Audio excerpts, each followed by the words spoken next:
you, Ms. No, we did, yeah, Mr. Morelle. Thank you, Mr. Chairman, and I will try not to go over ground that's been covered, but I am mystified by this. I think I've said before, as we have done things like the Electoral Count Act and other things that have come before us, and the complaint is always you're doing this because of the former president. But the problem is, as I think Mr. Raskin points out, the former president broke so many norms and did things in such extraordinary and extreme ways that we're forced to continue to try to come to terms with the anomaly that's the Trump presidency. I mean, continuing to do business from the White House, from the Oval Office, as part of the Trump organization, is unprecedented certainly in modern history. I'd almost argue it's unprecedented anywhere in American history. The Emoluments Clause and the question of whether or not that's been broken, which Mr. Raskin raises, is a serious question. What I fear, and I think we fear, is that normalizing extreme behavior changes the nature of what we've done as a republic for the last 2.5 centuries. You know, the question of whether you had a peaceful transfer of power, that was disrupted in ways that are still, to me, unimaginable. And the things that we have had to contend with that no president of either party, of any party, ever did, to me, is just so extraordinary. And, you know, when you look at not only, and I think, too, my colleagues have described why the presidency is different than being, no disrespect to the majority leader of the House or the president pro tem of the Senate, doesn't have the breadth and the depth of power that we have vested in one individual in the executive branch in the White House. So this is different. I don't think any person watching this would doubt for a moment the difference between the President of the United States and literally any other officer of the U.S. government. And so it is different.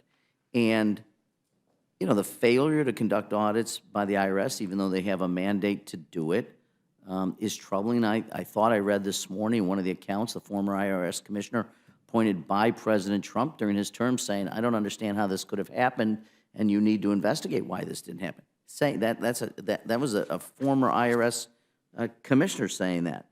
You know, by design, there are efforts time and time again to prevent the release of the information, to prevent anything that would amount to any disclosure. And this is at a time when the former president's organization continues to be investigated, was convicted by a jury in New York of having the Trump organization of violating the law, criminal conduct by an organization that we know the president, the former president, literally micromanages.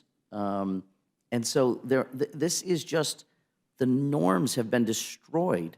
And frankly, I don't disagree with Mr. Cole and others who I have enormous respect for. This isn't the process any of us would like. It's the last thing we would like to do. Problem is, respectfully, I haven't heard a single Republican say that in the new majority they would continue to make sure that there's accountability. In fact, I think the reason we're here at the 11th hour, I think is clear, that there will be every effort made to make sure that there is no accountability. And frankly, the delay after delay after delay could have been answered. But we had to go to court. We went to the Supreme Court of the United States to be able to get this information for the committee. I mean, that's an extraordinary thing.